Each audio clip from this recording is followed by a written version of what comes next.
We have seen how to use the sign of the Hessian of the matrix of the second order derivatives to decide whether a function has a minimum or maximum or a saddle. Let me illustrate this by the following example. Consider the function of two variables being x plus y plus 1 over x plus 1 over y.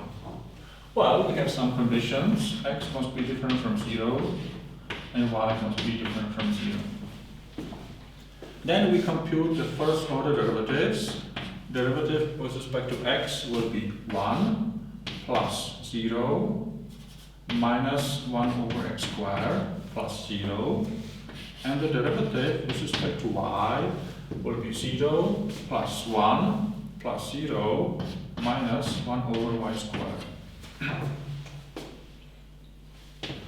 Then we want this to be equal to 0, and we have this system of two equations. From this we see that x squared must be 1. That means x is either plus or minus 1. And y must be also 1, independent of x. So we have again two values for y. And they are independent. So we have in together 4 stationary points. Let me call them A being 1, 1, B being, say, minus 1, minus 1, C being 1, minus 1, and finally D being minus 1, 1. And we want to evaluate the Hessian at these 4 stationary points. The Hessian is the matrix of the second order derivatives fxx, fxy, fyx, fyy. Here we have the derivative with respect to x, and fxx is then, this is x2 minus 2, so we have minus 2, x2 minus 3, minus minus is plus, so 2 divided by x cubed. The mixed derivative is 0, and fyy is this differentiated with respect to y, which is 2 over y cubed.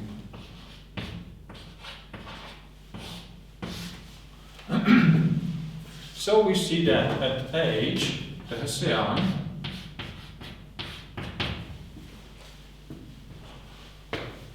well, yeah, this is product of this times this minus 0. So this is 2 divided by 1 times 2 divided by 1, which is 4. At the point minus 1, 1, we have a product of positive and negative. Okay, let me write it using the matrix because we will need the sign of these numbers. So this is 2, 0, 0, 2, which is 4, which is positive, and fxx is positive. So this results, this implies there is an extremum, and this implies this extremum is minimum. Hessian at B is minus 2, 0, 0, 2, which is minus 4, which is negative, and we have the 7 at this point. At C, the Hessian is 2, 0, 0, minus 2, which is again minus 4, which is again negative, which implies again we have a saddle. And finally at D, the Hessian evaluated at the point minus 1, 1 is minus 2, 0, 0, minus 2, which is 4, which is positive. This implies we have an extremum, and the derivative of fxx is negative, which means we have a maximum.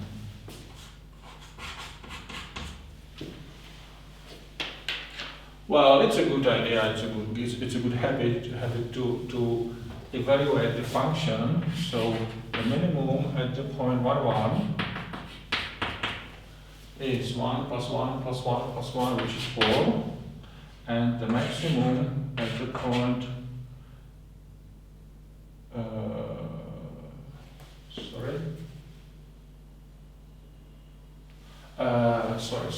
sorry. 1, 1 is good. Here we have minus y, I have mixed this a little, sorry. This corresponds to the point minus 1 plus 1. This corresponds to the point 1 minus 1. And then this corresponds to the point minus 1 minus 1. Yeah, sorry, this way. And this is positive, so extremum, and this is negative, so maximum at the point minus 1 minus 1, which is minus 1 minus 1 minus 1 minus 1, which is minus 4.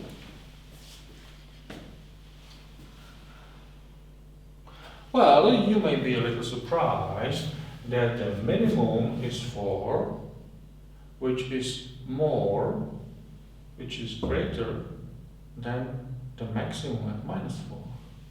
But remember that we have some condition here. So x and y, x must be different from 0, y must be different from 0. So the two coordinate axes in the R2 plane are excluded from the domain of definition. So the domain of definition consists of these 4 isolated parts, these 4 isolated islands or components, and the function may behave independently in these 4 various islands. Similarly, as we can have a function of one variable that has a minimum which is greater than a maximum. You can visualize the graph of this function if you type this formula into Wolfram Alpha or Google, and you will see the 4 leaves, the 4 parts of the graph of the function. So to conclude, once again, if we have a function, we write some condition for the domain of definition, we compute the first order derivative, we put them equal to 0, we solve the system, and we find stationary points. And then we compute the Hessian, the determinant of the matrix of the second order derivatives. We evaluate the Hessian at each stationary point, and depending on the sign, we see that if the Hessian is positive, we have extremum. If the Hessian is negative, we have a saddle. And the extremum may be minimum if these numbers are positive, and maximum if these numbers are negative. If the Hessian is 0, this tells nothing.